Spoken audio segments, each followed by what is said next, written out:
यह कहानी मैंने स्थानीय लोगों और अलग अलग स्रोतों से सुनी हुई घटनाओं के आधार पर बताई है।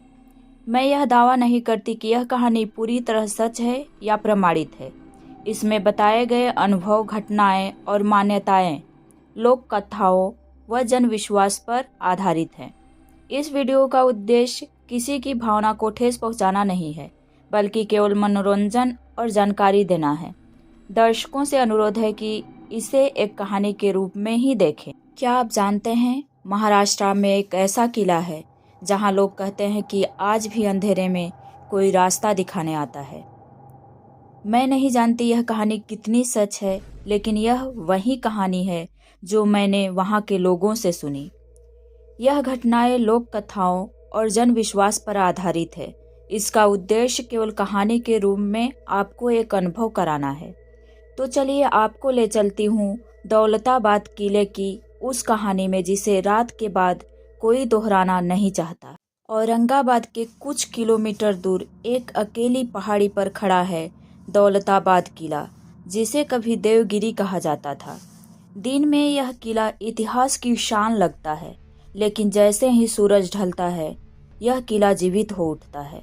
14वीं शताब्दी में जब मोहम्मद बिन तुगलक ने पूरी दिल्ली की जनता को जबरन देवगिरी लाने का आदेश दिया, तो हजारों लोग भूख, प्यास और बीमारी से इसी रास्ते मर गए। जो लोग रास्ते में गिरे उन्हें दफनाया तक नहीं गया। कहते हैं उनकी अधूरी आत्माएं आज भी किले के भीतर भटकती है। दौलताबाद किले की सबसे डरावनी जगह है उसकी भूल भुलैया जैसी सुरंगें। इन सुरंगों को इस तरह बनाया गया था कि दुश्मन अंदर जाए और कभी बाहर न निकल पाए। अचानक रास्ता बदल जाता है, आवाजें चारों तरफ से गूंजती है। कई जगह सांप छोड़े जाते थे। आज भी लोग कहते हैं हम अकेले थे, फिर भी किसी ने पीछे से हमारा नाम लिया। रात की घटना जो आज भी दोहराई जाती है। स्थानीय गाइड बताते हैं कि एक बार कुछ युवा रात में चोरी छिपे किले में घुस गए।